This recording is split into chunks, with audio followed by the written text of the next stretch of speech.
to have, to hold, to rub that booty. Sexy sex song. It's so hard to say goodbye. And of course, I can't do it now. Or just, no, But, you're right. nailing it. McCary could never.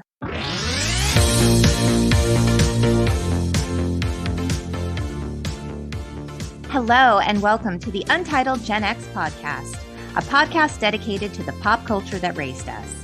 I'm Lori, a writer and pop culture lover who's delighted to welcome broadcast veteran Aron Bender to do a little East Coast swing as we sing the praises of Boyz II Men's 1991 breakout album, Cooleyhighharmony. But before we get into the hip-hop doo-wop of it all, I'd like to tell you a little about the man behind the famous voice, in his own words. Aron Bender is a widowed dad of two girls, a grieving husband, a man in recovery trying to reconnect with the world with fresh eyes, faith, and perspective. He's also a college journalism professor, host of the Aron Bender podcast, and my friend for over 30 years. Okay, I added that last part. I should put that in my bio. I should totally just put that in my Lori's bio. friend for over 30 years. I got goosebumps reading that because I've never heard somebody else read that. Oh, yeah. Well, I mean, no one can say it better than you. So I just blatantly stole your words. So I hope you don't mind. So welcome to the podcast, Aron. I'm so happy you're here. Why did I just get goosebumps and cold sweats and like sweaty palms all at the same time? I'm so excited. It's so great to see you.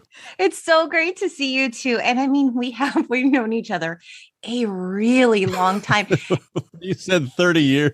Over 30 years. It's over. It's like 32 or 3. You know, it's a lifetime actually. And I was trying to think like, when did I first meet Aron freaking Bender? When did I first meet him? And I don't remember.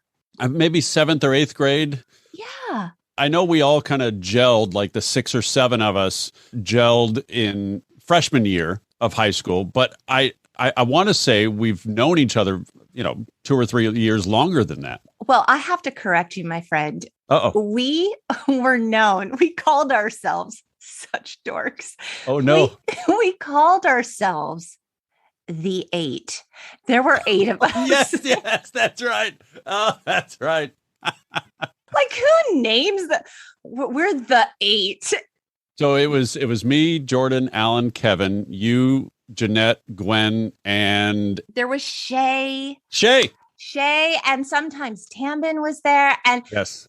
And I remember being, freshmen, and we would walk the streets, of Covina, and we would go and we would get snacks and we would go to people's houses. And I remember going to your house. I have a very distinct memory of us hanging around listening to CNC Music Factory. Gonna make you sweat. Make you sweat. And to be honest, there was discussion prior to this. Should we go Boyz II Men? Should we go CNC Music Factory? Should we go Crisscross? Oh, so you have always been a fan of like rap, R&B, hip hop. Yes. I remember that so clearly. And so when you chose Boyz II Men, I was like, oh, yeah, like, yes, 100. There was also In Vogue. We could also, we could do Never Gonna Get It, Never Gonna Get It. Oh, so good. So good. You were not in band I wasn't. To witness this. And I'm kind of glad at this point because that might have been the memory that you take with you. But we would play, somebody would take a boombox, most often me, would take a boombox onto the band bus to competitions and to away games for high school football or whatever. And we would put on In Vogue, Never Gonna Get It. And in the middle of that song, I think it's Don Robinson, one of the, one of the like feature faces and voices of In Vogue would, whoa. And I would stand up in the middle of the bus and do that while I turned down the volume so you can only hear me do it. Oh, man, Aron. This one time at band camp. Yes. Oh, it's so good. So tell me a little about your history with Boyz II Men and how you came to know and love this album. So what's interesting is as I'm doing research on this, because, again, we're going back 30 years. It was released 1991. This is the 30th anniversary year of that breakthrough album. And I say breakthrough because watching shows on it now, they ushered in the era of NSYNC and the era of Backstreet Boys and 98 Degrees and such. They made it cool again to be a boy band. Yes. And I don't know what it was about that album, but it just clicked. It just everything about it. I'm like, who are these guys? Who are these guys? And they were, discovered and or signed by Michael Bivins, yes, of Belle Biv DeVoe. And of course, with their popularity, anything they touched at that point turned to gold.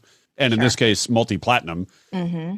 And to watch the video for a Motown Philly, their first single off that album, and to see, ABC, which was like a kid version of Boyz II Men, and to see Belle Biv DeVoe in there, it's like, oh, there's like a crossover. It's like when we watch TV. Yes, everyone loves a crossover. Yes, exactly. And so that's kind of how it felt, was it's like, okay. And at that time, you had gangster rap was huge. You had Dr. Dre and Snoop. And this was just something so different for that time that it just clicked with us. And it felt so joyful. It felt almost magical, like a lightning in a bottle moment. My son is really into rap. And he surprisingly didn't really know about Boyz II Men. I'm like, you need to sit down. You need to watch this video. You need an education. So we watched Motown Philly, and he was like, wow. And I'm like, that's it. I mean, that's how I felt the first time I heard it too. I was like, who are these guys? This is some kind of magic right here. And that's the end of our freshman year in high school. Right. And I don't know what it was. It just kind of just felt like the right time for that sound. Agreed. It was so catchy. And it was that throwback with the harmonies too, to an older sound of like, the OJs. Yeah. And it felt familiar, but yet fresh and new and modern in a way that you haven't really heard before. I mean, obviously inspired in big part by Belle Biv DeVoe and New Edition. And so, I mean, I was a big fan of New Edition growing up. Were you? Oh God, who wouldn't be? I mean, who wouldn't be? Yeah. It was great. And I mean, I could still remember, you bring up the harmony part, and like it was me, Jordan, and Alan, and we each took a part. I know there are 4 members of Boyz II Men, at least then. Right. Now there's 3, right? And we can get into all of that. Oh yeah, and we will. Let's sip and spill that tea. Okay. There's a lot of it. Yeah. But I took the parts of Michael McCary, bass, as well as Sean Slim Stockman, because at the time in high school, my voice could fluctuate between the high, I don't know if he's alto or soprano. I don't know what Sean Stockman, but he was the higher pitched of the group.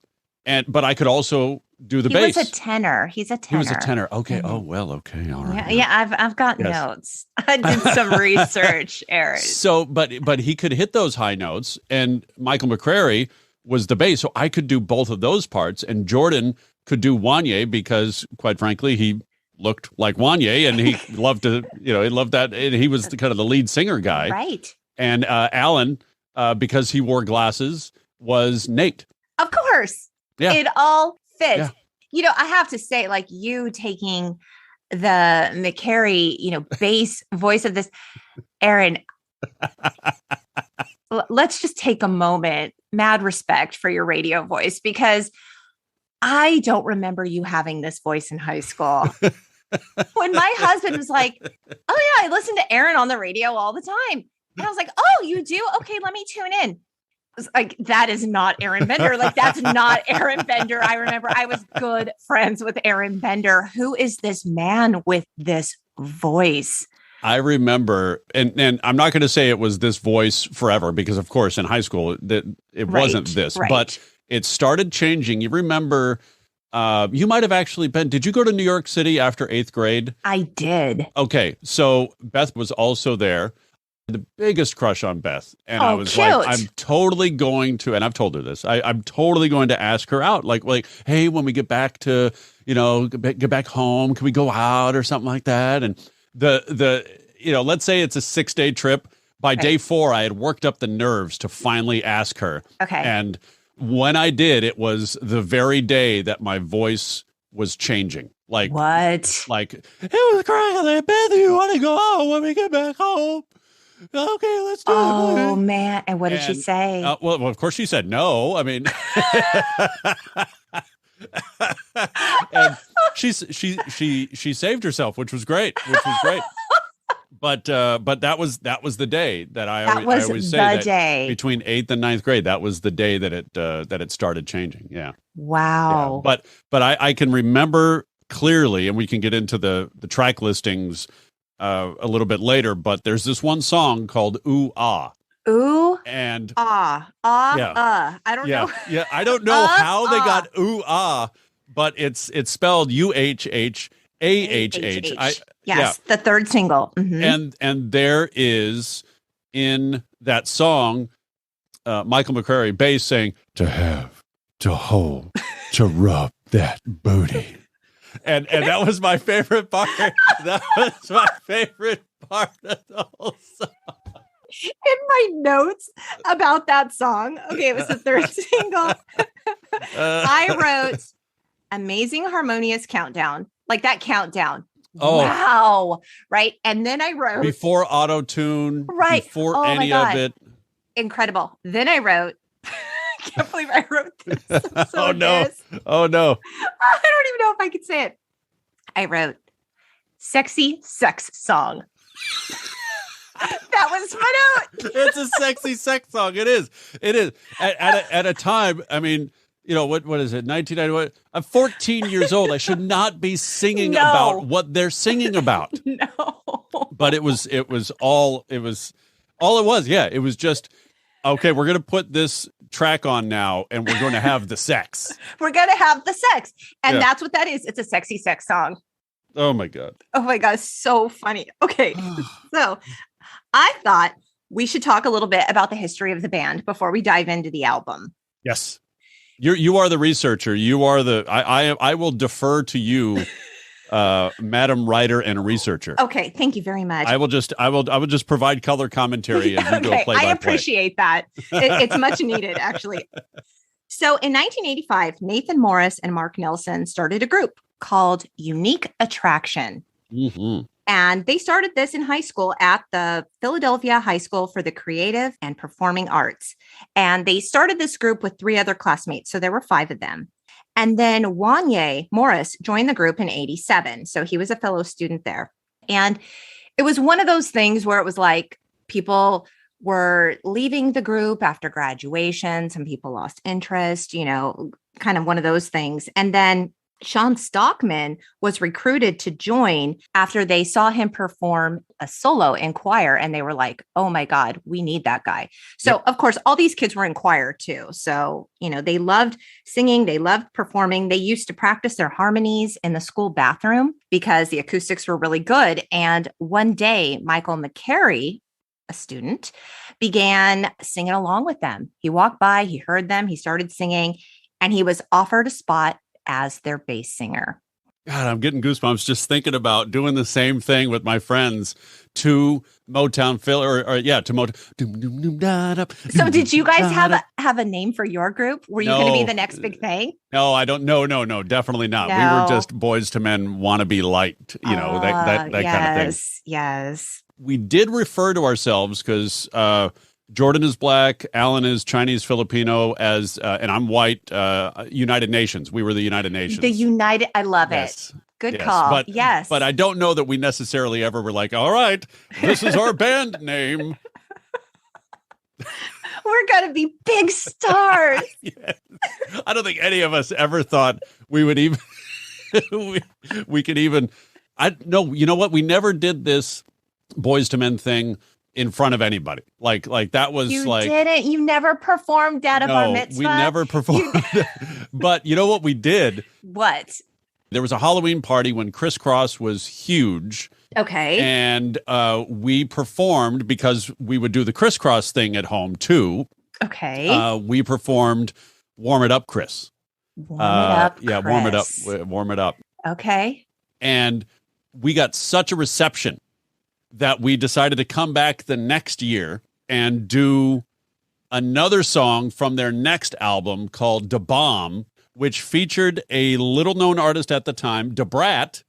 Da Brat! Yes, who we asked Ludwig Manoukian to perform her part, not realizing that it was a woman, but it doesn't matter. It doesn't matter. We recruited, and so that's the only time that we ever performed live. By the way, it was a complete flop. Wow. He's an actor now. He is, yeah. Yes. He's the hot dog guy in the Liberty Mutual commercials. He's phenomenal, and he's married to another one of our classmates. Yes, Amy Garrett. Yeah, Amy Garrett, who is also an actress. Yes. We were a very talented bunch. I just have to say, I don't mean to brag. Yeah, I mean to brag. We did not go to a performing arts high school, but you know what? We should have been. It was totally fame over there. What was happening in the San Gabriel Valley? I don't know, but something in the water. We've got rock stars in our midst. 100%. The alumni and everything. Exactly. Yeah, we went to school with Lindsay Price. Lindsay Price, the actress. Yeah. Yes. Oh, it was good times. Totally. And so, unique attraction. They drew their inspiration from like the Jackson 5, New Edition.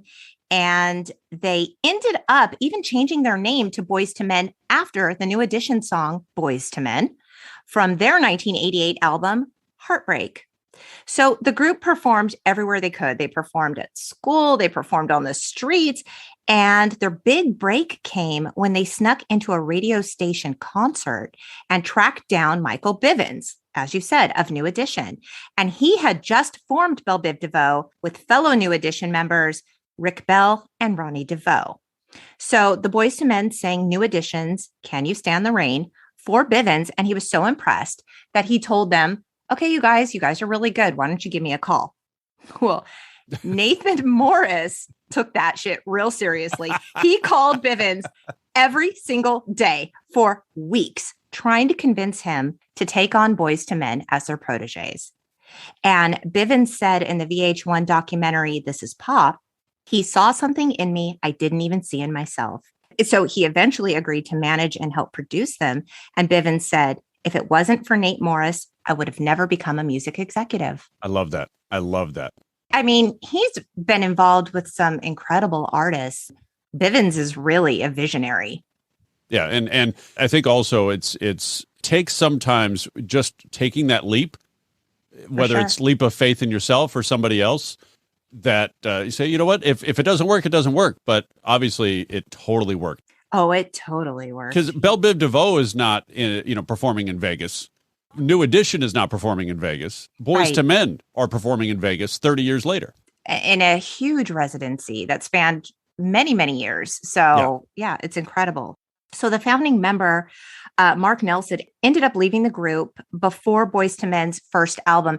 It took like 2 years to get that album off the ground. And I think he was frustrated and he wanted things to move faster than they did. I think he actually embarked on a solo career. And what was left was the quartet that we all, were introduced to in their debut album. And that was comprised of Michael McCary, bass, Nathan Morris, baritone, Wanya Morris, tenor, and Sean Stockman, tenor.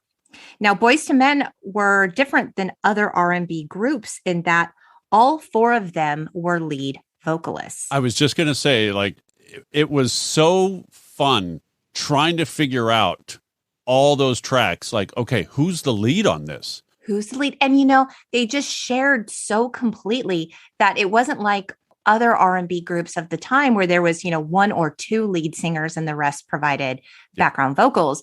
They all took turns being center stage. So it was pretty cool. Yeah, that was a lot of fun. And that's what I think my friends and I really appreciated, because it wasn't like, okay, I'm the lead, you guys are my backups, let's go. Right. Like, no, this is totally just, it took us a while to figure out, okay, this is a Wanya song, go ahead. Or this is, a Slim song or a Nate song. Right. It was so fun to just try to figure that out. Aron Bender wasn't trying to be the Beyonce. No, I was not. Oh my gosh. I'm just looking at these tracks. This is so good. It's so good, right? So like you said, the album was released by Motown Records on April 30th, 1991.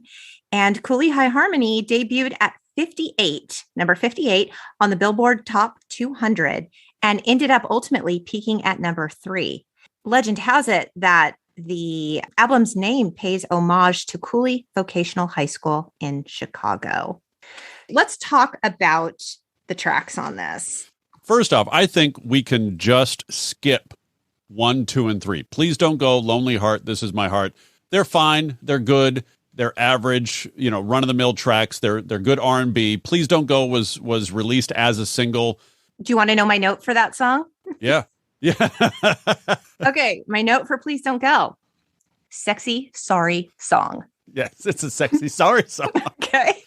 But it was the last one, and I don't know why they released it as a single, other than to be like, hey, by the way, we're still here, because it was 11 months after the album release. Okay. And I think they were just kind of hanging on. I really did. It just to try to grab what they could from that album, just squeeze the juice, and maybe also because they knew the Boomerang soundtrack was coming out. Right. With End of the Road, which most people associate with this album, but no. It was not on the original release. Like, we're going to cheat and talk about it because it was included in the 1993 reissue of Cooleyhighharmony. Yes. But no, it was not part of this original track list for this album. Let's talk about Motown Philly because it was the debut single. Let's start there. Let's do it. Okay. So it peaked at number 3 on the Billboard Hot 100. And this song was actually written by the band along with Bivens, and Bivens is rapping on the song. He's cool. He's actually in it. So it's really fun. Cool. And he's in the video. And so the video was actually directed by Lionel C. Martin, who directed Motown Philly, It's So Hard to Say Goodbye, and End of the Road. He did all 3 videos that we're going to talk about. And he's also directed videos for Jodeci, Usher, Belle Biv DeVoe, Another Bad Creation, Bobby Brown, Tupac, NSYNC. He's the man. Yeah. For the video, we open on a photo album titled East Coast Family. Oh, it's so good. So good. We see our beloved Boyz II Men standing around a lit birthday cake, and they're wearing their jeans and denim shirts, ties, and red blazers. Now, did you know the boys always dress the same because, according to McCary, quote, it shows unity. Nobody sticks out or stands out more than the other. I didn't know that particular one, but they touched on something. They really did. I mean, that signature preppy style. What were your thoughts on that? Did you ever emulate that in any way? Oh, I tried. That look was so cool. Okay, I tried. I don't think I ever owned a cardigan by choice prior to seeing Boyz II Men. They pulled it off. It was good. I don't know that I could have ever thought, okay, cardigan and jeans, because you think cardigan, you think, okay, slacks. I'm going to church. I'm going, someplace fancy or whatever. I have hard candies in my pocket. Yes. I've got to switch shoes when I get home. But it was just so clean and fresh looking, and really, I mean, it was cute.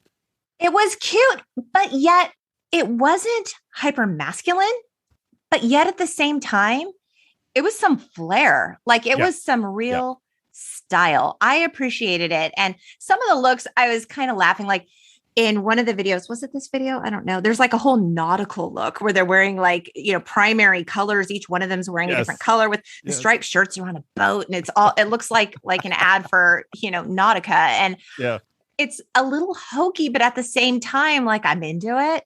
Yeah. Like I'm into the bow tie. Yes to the bow tie. I don't know. It works. Yeah. It like you said, it kind of throw back to the Temptations and the OJs. They all dress alike because, we're all part of one group, Exactly. And they, decided to coin the phrase of the hip hop doo-wop style. So that's what we see here. And it's so evident in Motown Philly.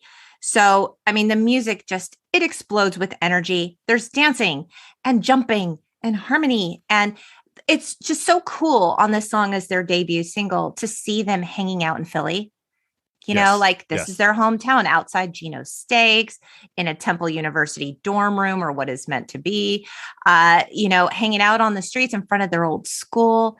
It's just really cool to see them in their territory on their turf. And we tried to emulate the choreography as best we could. There were many moves. As good as they were harmonizers, I felt like they were also great dancers. I thought so too. Just all of it. It's just total package. We cannot dance like that. We just couldn't. So we took the different moves that we could do, and we just kept repeating them over and over and over again whenever we weren't singing. It still looked cool. Yeah. You told me somewhere in the archives you have video of this, Aron. Yes. I have already contacted my mother, who keeps everything, and I've said, "Hey, can you find this VHS of the guys and I dancing to Boyz II Men?" I would love to share that on our Instagram. Oh, it would be totally gold. Will. It will happen. If that VHS has survived, it just physically survived. It hasn't flaked away. It will absolutely be on the gram. Yes. Aron has a whole Kid 90 stash somewhere. Yeah. Yes. We're going to break it out. So in the video, we see a caption float across the screen, and it says, "Coming soon, the Alexander Polira." And I'm like, what's that? So apparently, I still don't know what that is. Okay, so I Googled it, and all I found was that on the liner notes for the album, and I know that you know this, each member sported a nickname. So Wanye was Squirt. Yep. John was Slim. Michael was Bass. And Nathan was Alexander Vanderpool. And Alexander Vanderpool was based on a character on the soap opera All My Children.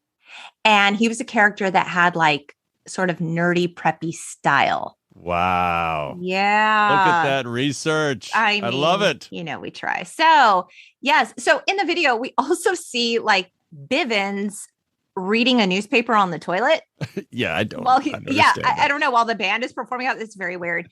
But, he guest raps. And we also see Philadelphia High School for Creative and Performing Arts alumni, Black Thought and Questlove of the Roots. They make a cameo. Oh, I didn't know that they went to that is so cool. Yes. And we see Another Bad Creation. We see Sudden Impact. That was an R&B group organized by Bivens. They didn't really go anywhere. But they're featured in the video. And then, we see the photo album close at the end of the song. And this video has been viewed over 10 million times on YouTube. Well, the album went 9 times platinum. Amazing. And I'm really surprised that Motown Philly peaked at only number 3. But, that's my bias. Yeah. It just blows me away every time I hear it. And I have listened to that song many, many times. Prior to that, I had never heard harmony like that. I would have to go back and look at when, like, Color Me Bad, when they made their debut, because I think, they're in that Boyz II Men circle. Right. The sexy sex songs. Yeah, the sexy sex songs. Well, I Want to Sex You Up. I mean, there's no other sexy sex song. There you go. But also Shy. You remember Shy? I do. And if I ever fall. I remember they that. brought in that. Without Boyz II Men, you don't have a Shy who does a complete a cappella pop song. To this day, the fact that it holds up as well as it does is a true testament to how fantastic this album and particularly this single is. And they won the 1992 Grammy for Best R&B Performance by a Duo or Group with Vocals. They were also nominated for Best New Artist, but they lost. So, boo! Boo! Who won? Do you know who won? You know what? I read it and I didn't write it down. Best New Artist. 1992 Grammy. 1992. The best new artist that year was Arrested Development. Tennessee. And I could go through that album the same way that I could go through Cooleyhighharmony. It was a really cool album. It was, at the time for me, unlike anything I had heard. Maybe that sound wasn't so new to you because you were like deep in. Oh no, it totally was though, because going into that, it's all about gangster rap. It's all about hardcore, NWA and Dr. Dre and Snoop and Ice Cube. And then here comes Arrested Development with this conscious rap. You've got Mr. Wendell, a rap about a homeless person. Here we are in 2021. That single could come out today and be just as relevant. absolutely. And I understand we've got a couple of white people talking about Arrested Development rap. We totally get that. Okay.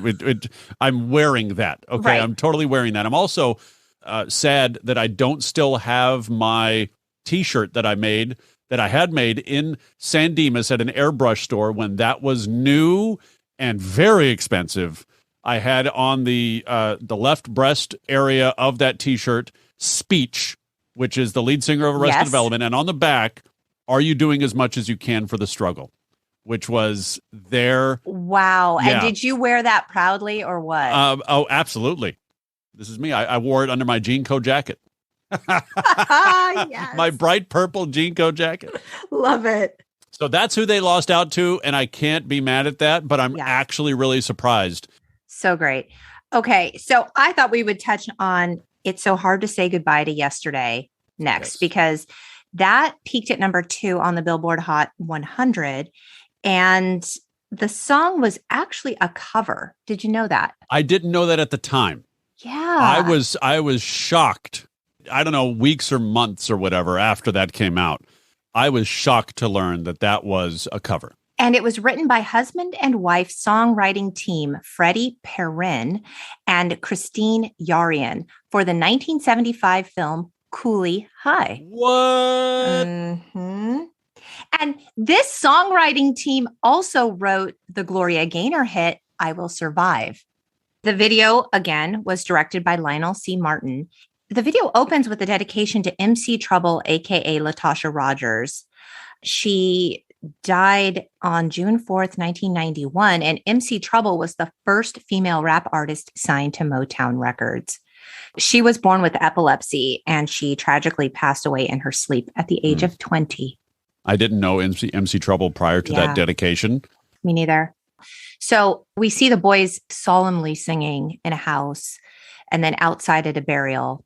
And we then see them in a room with a TV that's showing images of people we've lost, like Sammy Davis Jr., Nat King Cole, Gilda Radner, Jim Henson. Yes, it's a great video. And twice we see them pour one out. Oh, yeah. Pour a little out for my homies. Yep. In reverence to their lost loved one. And did you know this practice is actually a ritual that comes from ancient Egypt? I did not know that. Yeah. I was like, what is the history of pouring one out? I need to know this. Yeah. So the practice is called making a libation, and water was typically poured out as an offering to the deceased out of respect. The more you know, you guys. I don't think I had seen that prior to that video, that practice. I hadn't either.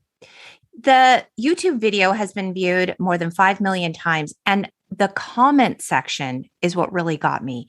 The comment section has become this really beautiful place where people come to grieve and honor their lost loved ones. Really? Yes. So there's like beautiful personal tributes written there to lost sons and daughters, best friends, mothers, fathers, sisters, brothers, pets, celebrities. If your heart can handle it, you guys, go and check out the comment section of this video. It's just this like sort of communal place that people come together to share in their grief and pay tribute. So what are your thoughts on this song? I remember doing my best to, because that was all a cappella, if I remember correctly. It was there's no accompanying instruments or anything like that. It's so hard to say goodbye. And of course I can't do it now. Or just no, but, you're nailing it. McCary could never. Oh, I'm sure. I did not see myself as a 14-year-old singing a love ballad. And there I was. It was heavy, and I didn't get it at the time. I just thought it was just this like nice, sensitive little bop and whatever. And now in middle age, when you listen to this and you've lived some life, it hits totally different. And I specifically did not listen to this song prior to this episode because I knew I was just going to bawl. Well, yeah, absolutely going to bawl. So I'm good with that. But you're right. I certainly at 14, 15 years old did not grasp the depth of this song. Right. Okay, that brings us to End of the Road. Oh yeah, we're gonna sneak this in here. We're gonna sneak it in. Yeah. Because it was not released as part of the original album, like we said. It was actually released on June 30th, 1992 on the Boomerang soundtrack. Yeah. But when Cooleyhighharmony was reissued in 93, they added it because it was so successful. So it was a huge single in its own right. The song was co-written and produced by Kenneth Babyface Edmonds and became the Boyz' biggest hit, reaching number 1 in the Billboard Hot 100. Again, sexy sex song. They knew where their bread was buttered. They really did. They leaned in hard and we all bought it. We were like, yes, this is what it's all about. Yeah. The video, we see a couple breaking up and Sean, I just wrote Sean sexy voice. I don't know. My notes are trash. Sean sexy voice. We see a woman take off her ring and give it back to a guy. And here's where we see the nautical wear and the primary colors. Yes. And Wanya down on his knees, passionately singing. You know what? Moment of respect for Wanya. I mean, they all have incredible voices, but God, his voice gets me. If there was, out of all of them, a front man, it totally would be him because he just owns it. There is not one part where he doesn't walk out 3 steps in front of the other guys and just wail. He wails and he nails it. And I believe it. I believe it. He's so like, I don't know. So much passion. Honestly, the other 3 are just so chill and cool. I guess that's what it is. The Alex Vanderpool, they're like, oh, I'm just so chill. I'm cool. I'm cool. McCary with his spoken word. Yep. Yeah, they're just so chill. And here's Wanya. He's like, I'm in my feelings, you guys. Yes. Oh, he's totally in his feels. Oh my God, I love it. All in his feels. Although we've come to the end of the road. With the snaps. Still I can't let you go. You know, I have to tell you, Aaron, this is probably going to be in the intro to the episode, just like FYI. Promo. That's that. Mark the tape. Yep. In this video, we're now at the beach and we see McCary sitting on that rock and he does the spoken word part of this. And I want to break this down with you because I have thoughts. Okay. You could say this better than me with your low bass voice. Okay, I'm getting end of the road lyrics here. Okay, I need you to start with, girl, I'm here for you. We need to break this down because this is red flaggy all over the place. I have feelings about this and the dynamic of their relationship. We need to talk about it. It's been bothering me for years. This is finally my opportunity. Boyz II Men, I hope you're listening to this. Girl, I'm here for you. All those times at night when you just hurt me and just ran out with that other fella. Baby, I knew about it. I just didn't care. And he says, like, I'm not about to go out and cheat on you, just like you did, baby. But that's all right. I love you anyway. And I'm going to be here for you until my dying day. And he's saying, like, please come back to me. Yeah. Please come back to me. Right now, I'm just in so much pain, baby. Because you just won't come back to me. Right. Will you? Just come back to me. That's like I'm getting goosebumps again. Out of all of the songs, that is probably the loudest and most passionate that we ever hear bass. Because usually he's just kind of chilling in the background. He might have, like in this case, a spoken word part or whatever. But this, will you just come back to me? But my question is, why do you want her back? She cheated on you. He's like, I'm not going to go out and cheat on you just like you did, baby. But that's all right. I love you anyway. It's cool. It's cool, boo. You cheated. Just come back to me. Why does he want her back? Love. Stupid love. Stupid love. I don't know. This has been bugging me for so long. Even back in the day when I had no experience in anything, certainly not in love, in matters of the heart, infidelity, nothing. And I listen to it. I'm like, really? Michael, what are you doing? Don't you want better for yourself? Where's your pride, man? I don't know. And so this video has over 200 million views on YouTube. Wow. It's huge. And so I wanted to read you some of the comments that I thought were just so fantastic and on point for this song. So somebody said, 0% drugs, 0% sex, 0% naked girls, 100% talent. Wow. I like that. Okay. And it's true. Okay. Yeah. So, I mean, sexy sex songs aside, yes, this video, 100% talent. Okay. So someone else said, back when people actually fight to stay with their partner, letting go of your pride and showing that you care. Oh, that's interesting. That's an interesting That's take. one way to look at it. Letting go of your pride is damn right. I mean, like and dignity and self-respect. Yeah. Yes. Letting go of it all. Someone else said, days when we had a perfect song for every stage of a relationship. And I thought, you know what? That's really true. If you look at the themes of these songs, it really does show like a relationship arc. Yeah, it tells a story. It really does. It does. We're going to get to another track. It was never released as a single, but there is one on there that has, I wouldn't say full circle, but it's actually present today, and that's Simpin'. Simpin'. Great harmonies in that song, too. It's like it's high energy. It's a dance song. It is. And I had no idea at the time what Simpin' meant. Right. Now, does it mean the same thing now than it did that? Okay. It really does. And so in present day nomenclature, if you simp on somebody, you really like them, but you probably like them a little bit too much because now you're, go back to the pride thing. You're losing face. Like my son uses that term in a derogatory way, like, oh, right, such a simp, or I was such a simp that one time. I think it could be a little bit of both. Like you could use it in a derogatory way, or you could say, you know what, I'm totally simping on this.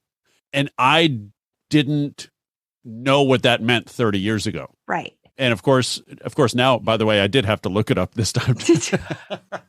Well, I was actually going to ask you because you've talked really openly about the importance of like normalizing male emotion. Yes. It's almost been a call to action. And so what has that experience been like for you? And then when you're out there and you're telling your followers it's okay to feel these feelings, what kind of response are you getting? Oh, I'm so pleased with the response. Yeah. Because, and this is not something that I ever let myself, I never let myself be available to have responses like this. Okay. But when you share your story, you invite others to react in a supportive way. Sure. And you invite them to share their stories. Whereas if you just stay closed off and only share, either part of it or what you think somebody wants to hear or, what you feel like is, traditionally seen as like polished and Instagram worthy and, it's the PR version or whatever.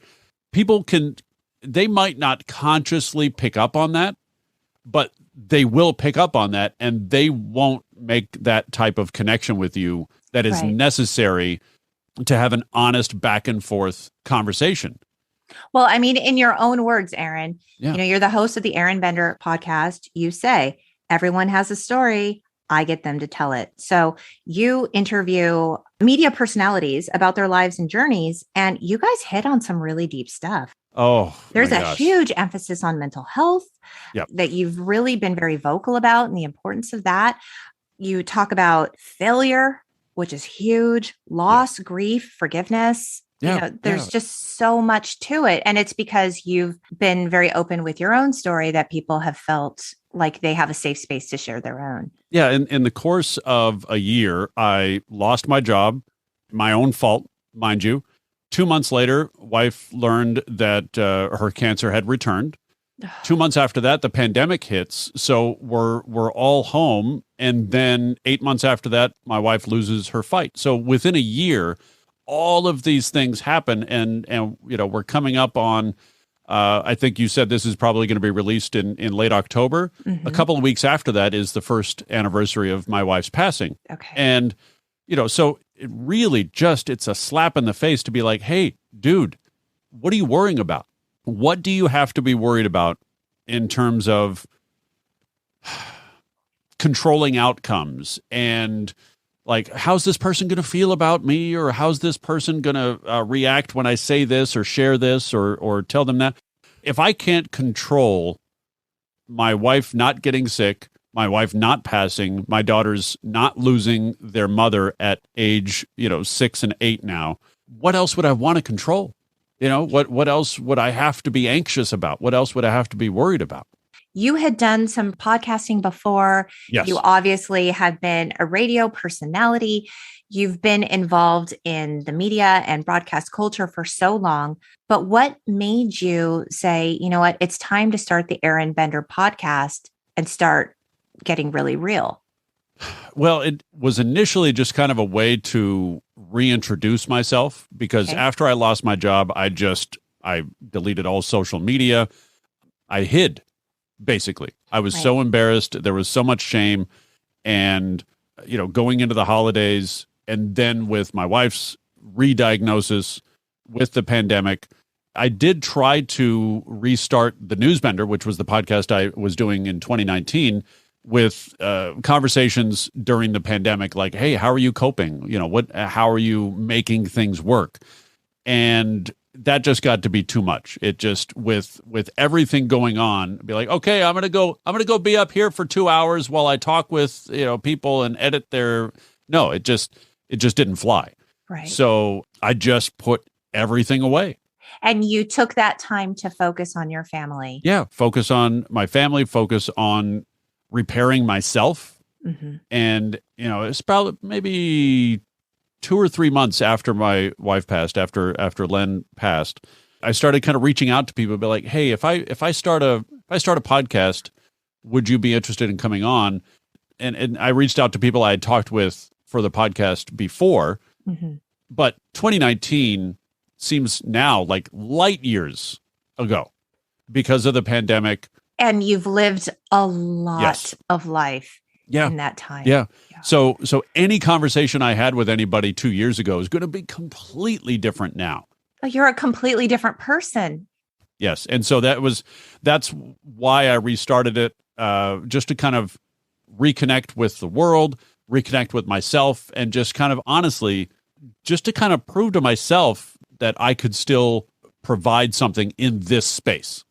That I could have conversations, meaningful conversations, not just like, hey, tell me about your career and your life. How many kids do you have? Oh, yeah. When I listen to your episodes, I always come away learning something, which I love. That means a lot. Thank you. You're welcome. It's very true. And I always come away feeling validated. Because while I can't relate to every experience of all of your guests, you're talking about like cancer survivors, stroke survivors. You're talking about people who've made big, scary career changes, people who've gotten fired, have had complex family issues, but their vulnerability and their willingness to share. Yeah. You can take something away from all of that. And I actually come away from your podcast feeling a little braver. Thank you. And one of the things, and maybe this is some recency bias in terms of the types of conversations I've had in the last few weeks, the idea that our parents, they were kids too, and they had to deal with their parents. And, the idea that we all have origin stories. Yeah. Like you take with you raising your 2 sons, the experience, like we talk about here. We're going back to high school here, talking about these albums and movies and TV shows, but how were our childhoods shaped? And until the last couple of years, I didn't really connect a lot of dots. And in figuring out my own origin story, now I'm interested in my parents' origin stories and hoping that in doing so, I've got 2 daughters who are 6 and 8. I feel like there's still a lot of time to shape their stories and their childhoods and their teenage years to where, as they raise their kids 20, 30 years from now, they're not like, oh, I wish my parents set me up better. I wish, obviously they're going to wish that their mom didn't pass away when they were so young, but maybe they won't be saying, oh, I wish my dad told me more about this, that, or the other. I wish my dad told me more about Boyz II Men. I'm not trying to make light of it, but I have to say, we think of pop culture as this like fun, light thing that isn't really, it's entertainment. But when you think about pop culture, when you really think about how you were raised and what formed you and your ideas and how you view the world and the memories that you maintain, they almost always connect back to some bit of pop culture. Yes. So revisiting pop culture from your youth, sharing pop culture that was meaningful even to your wife with your daughters, it's a piece of history. It's a piece of personal history. And I have found in trying to learn more about my parents, leaning in hard to what they were really into growing up and the music that really mattered to them and the films that really spoke to them, it's a piece of them. And I actually get to have that forever, long after they're gone. It's really sort of beautiful and poetic in its own way, even though it seems, kind of lame to say out loud. But you've lived so much life, Aron, in the last few years that your vulnerability and your willingness to share and call to action the importance of male emotion actually really does matter. And even back to the YouTube comments on this video specifically, someone said, real men with real emotions, heart, and actually showing that they're human. Showing emotion does not make a man soft. Honesty is what it shows. I think back to this era, the early 90s. I was listening to Boyz II Men. I was listening to Diggable Planets. I was listening to Arrested Development. And, I was really leaning into the R&B, leaning into the hip hop. And a lot of it also was listened to late at night in my room, in the dark, maybe a candle or something like that. And I was just, some of these songs, I would just bawl. And I thought at the time, like, oh, I'm really in touch with my emotions and this and that. No, I was depressed. I was depressed. So you see that now. At the time, you didn't recognize it for that. Mm-hmm. Right. Well, I don't know that we didn't have the words or the space to really reckon with that emotion. I mean, I think back on the things that I used to do too, Aron, and I see now, like, I was a child with anxiety. Same. It manifests itself in a whole, range of weird ways. And it's still something that I have to manage today.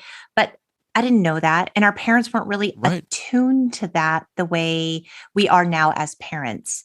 If I had known then that I was depressed and that I would, let's say I tried to vocalize that or something like that, I don't know how it would have been received, number one. And number two, there was such a stigma to that I probably would have thought, well, I'm not going to hang out with the emo kids. Right. The outcasts. I had it such in my mind, like I was a band nerd. I was a nerd, whatever. That was my clique. And if I'm going to be depressed, I need to change, I need to change friends. I need to change. And I need to start listening to Depeche Mode, Morrissey, and the Smiths. Yes, and I need to get some Doc Martens and go over there with those kids. Right. Yeah, to hear you say that, Aron, I mean, you were always so vibrant and energetic when I knew you in high school. I did not know that this was like a private struggle for you. And a lot of that, again, this is all looking back and connecting dots. A lot of that was deflecting. Yeah. And because I knew that I could put smiles on people's faces. I could make them laugh. I could make them happy. A lot like stand-up comics, they get such a rush from that validation. They get such a high off of that attention and that adulation that I did what I could to mask what I was feeling otherwise. That pain. Yeah. Sure. And again, this is not something that I knew at the time, but definitely connecting dot. And I've said this on a podcast recently. I was anxious before birth, and I didn't know that. I didn't really feel that until the last few years. And I lived with anxiety all my life until my wife passed away. And I've, kind of put into words that my anxiety passed when she did. Because what do I have to be anxious about if I can't even control the one thing that would be the most important thing in my life and for my family? Okay, this is going to sound not the way I want it to sound. I don't exactly know how to phrase it, but is that in any way strangely liberating? Yes.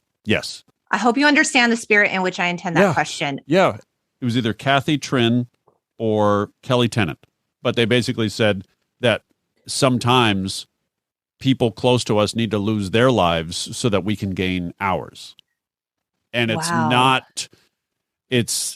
not like what you said, something that's like, okay, I'm sorry, you've got to go. Oh, no. But it's like only after that do you see the value in your own. In a sort of, I have literally lost everything. Yeah. How do I come back from here? What do I have to be anxious about anymore? The worst has sort of already happened to me. Exactly. And so where do you go from there? I focus on today. I plan and hope for tomorrow, and I give the rest to God. You know, there are plans. I've got, trips planned, and we're talking about what are we going to do for the holidays and things. But by and large, I am grateful for today, and I focus on today, and I hope that tomorrow comes and I could do the same. And how has this changed you as a father, as a friend? Oh, my gosh. I have never been so present as a father as I have been in the last year and a half, especially since Len passed away, because understanding that, the girls have my wife's two sisters as their godmothers, and one of whom has actually moved in with her family to our house. So we have two families. That's beautiful. In this. It's amazing. It's amazing. And what a gift to your daughters. Yeah. Yeah. I didn't understand what godmother really meant, like the power of it, the importance of it, the weight of it. Yeah. Until this last year. Right. Where one of the sisters literally says, we're going to move in. Is that okay? Len was trying to get them to move in, and just the timing was never quite right. And once she passed, it was like, you know what? It's time. I wish, this is my sister-in-law talking. It's like, I wish we did this 2 years ago. But honestly, it just, the timing is what it is. We just go with it. Right. And friend-wise, I don't think you and I would have ever talked prior to this. The occasional message on Instagram or Facebook or whatever, but not really like talked. Right. I've hung out with friends more this year than I have in the last 10 to 20 years combined, because I'm, again, making myself available to be a friend and to be a person rather than just this image or this, silhouette of somebody that you might see down in the tunnel in the shadows. Exactly. And I think too, when you're so busy and focused on building a career, it's very difficult to carve out the time. And I think sometimes our priorities get a little wonky. Oh, yeah. Yeah. And I gave into distractions and temptations, and it was awful. And we all do. And I think too, it takes a tragedy of some kind of magnitude to make you stop and say, you know what really matters in my life? It's human connection. It's time. Yeah. And it's that recognition that time is so limited and that it can be gone at any moment. Like true human connection, not, okay, I'm going out with somebody this weekend. We're totally going to connect. Oh yeah. No. It's like, no, I can call my friend Jake of the Big Brother Jake podcast. Let's get that out there. Oh, he's so great. He's so cool. He has so much spirit and energy. He's great. But I can call him at any time, day or night, and he knows that he can call me, and we could just have a heart-to-heart, and whatever's on his mind and whatever's on mine, we just let it out, and at the end, we'd be like, all right, love you, brother. Talk to you later. That's true brotherhood. Yeah. It's just so nice to be able to connect with people on a deeper level, and that's one of the reasons I'm doing this particular podcast, because it's so different than the one 2 years ago, because we have meaningful conversations. Oh, I love it. Look at this convo coming out. I mean, from Boyz II Men to like male emotion. Oh, that's interesting right there. I mean, really becoming men is leaning in hard to the whole of yourself as an individual. It's not about a gender. Yeah. It's about being a human in the world. In the few minutes we have left, I do want to touch on the T that is the eventual leaving of bass. Also, the idea that Boyz II Men in general, can we curse on the podcast? I've meant to ask you before. I was trying to be respectful of you. I was dialing it back. Kind of entitled, arrogant assholes. They turned into a real, like, just a group of divas. If you guys don't know, in 2003, McCary left the group because of an unspecified health condition. And he revealed in 2016 that he has MS. Yeah. Now, he told Iyanla's House of Healing in 2016, if I had to sum up what I got from my brothers in Boyz II Men, I would have to say betrayal, a broken bond. I mean, at this point, we don't even talk. Yeah, that's not cool. That's heartbreaking. I mean, these boys with a Z truly grew up together. Their sound, their careers, their brotherhood. I don't understand how something like this happens. When you start to surround yourself, and this is what I feel like happened, when you start to surround yourself with yes people, and also their amount of success, repeated success. It's not as if they were a one hit. Yeah. They had a multi-platinum debut album let's see. Okay, so that's 1981. I'm just going to go to like one of the members here. I mean, I'm guessing they were like 20. Nate Morris was born 1971. Yeah, 20 years old. 20 years old. And it's one thing to have a one-hit wonder type, like Shy, for example, not to call them out, but we talked about them earlier. Mm-hmm. If I Ever Fall in Love. They have that hit. I have no idea anything else they've ever done. Right. But Boyz II Men, repeated success after success after success, duets with Mariah Carey. Well, that's a good one. Yeah. Oh. And so it's really it's really kind of a surprise that they have lasted as long as they have, considering here we are 30 years later and 3 of the 4 are still going, is really kind of a shock to me. You had mentioned that they had a residency in Las Vegas. I think that ran for something like 5 years. They're currently touring.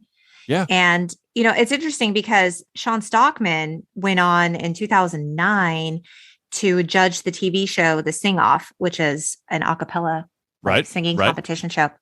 In 2016, Wanye competed on Dancing with the Stars. He made it to the semifinals. In 2018, Nathan Morris was on the DIY network show Hit Properties with Nathan Morris, and where he was flipping houses. So it's funny because to go on their website, you just see the 3 of them. Yeah. It's like that 4th member never existed. It's as if bass was never there. I know. I'm really shocked by that. Writer Patrick Rappa said in a recent profile on the group for Philadelphia Magazine, he said, quote, they still dress to the nines. They still sing for the people. And they do it all on their own terms, still kicking it just for you, but also for themselves. Also for themselves without McCary.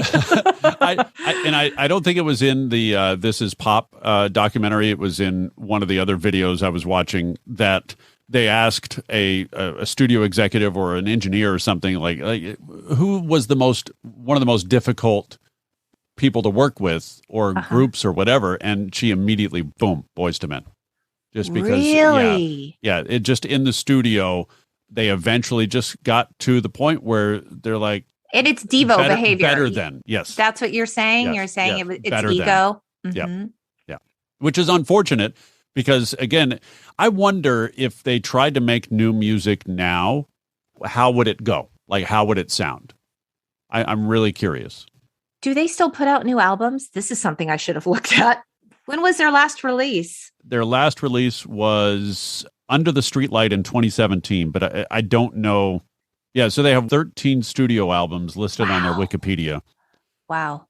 But I don't think I bought one after Evolution in 1997.